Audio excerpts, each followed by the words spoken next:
Thiruvananthapuram corporation councillor Thirumala അനിലിന്റെ ആത്മഹത്യയിൽ ബിജെപിയെ വെട്ടിലാക്കുന്ന കൂടുതൽ വിവരങ്ങൾ പുറത്ത്. ബിജെപി നേതാക്കൾ ഉൾപ്പെടെയുള്ളവരാണ് ജില്ലാ ഫാം ടൂർ സഹകരണ സംഘത്തിൽ നിന്ന് വായ്പയെടുത്തത്. സംസ്ഥാന നേതാക്കൾ മുതൽ ബിജെപി കൗൺസിലർമാർ വരെ വായ്പയെടുത്തവരുടെ ലിസ്റ്റിലുണ്ട്. അനിലിന്റെ ആത്മഹത്യയിൽ എസ്.സി.പിയുടെ നേതൃത്വത്തിൽ അന്വേഷണ സംഘം രൂപീകരിച്ചു. തിരുവനന്തപുരം കോർപ്പറേഷൻ കൗൺസിലർ തിരുമല അനിലിന്റെ ആത്മഹത്യയിൽ നിന്ന് തടിയുരാനുള്ള ബിജെപിയുടെ എല്ലാ നീക്കവും പൊളിയുകയാണ്. ആത്മഹത്യാക്കുറിപ്പ് മീഡിയ വൺ പുറത്തുവിട്ടതോടെയാണ് ബിജെപി നേതാക്കൾ പ്രതിരോധത്തിലായത്. തങ്ങളുടെ ആളുകൾ സഹായിച്ചില്ല എന്നായിരുന്നു ആത്മഹത്യാക്കുറിപ്പിലെ പ്രധാന ഭാഗം. അതിനിടെയാണ് സംസ്ഥാന നേതാവ് മുതൽ തിരുവനന്തപുരത്തെ ബിജെപി കൗൺസിലർമാർ ഉൾപ്പെടെയുള്ളവർ ഫാം ടൂർ സഹകരണ സംഘത്തിൽ നിന്ന് വായ്പയെടുത്തുന്ന വിവരങ്ങൾ പുറത്തുവരുന്നത്.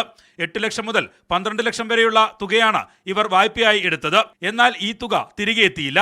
ഇതിൽ ബിജെപി സംസ്ഥാന സെക്രട്ടറിയും 2 കോർപ്പറേഷൻ കൗൺസിലർമാരുമുണ്ട്. തിരുമല അനിലിന്റെ ആത്മഹത്യയിൽ സമഗ്ര അന്വേഷണം വേണമെന്നാണ് CPIM ആവശ്യം. ഈ സംസ്ഥാന പ്രസിഡന്റ് രാജീവ് ചന്ദ്രശേഖരന് ഈ കാര്യങ്ങൾ അറിയാമായിരുന്നു. അവർ വളരെ സങ്കടപ്പെട്ട് പറയുന്നുണ്ടായിരുന്നു, നിങ്ങളുടെ അടുത്തെല്ലാം വന്ന് ഞാൻ നേരത്തെ ഈ കാര്യം പറഞ്ഞതല്ലേ എന്ന്.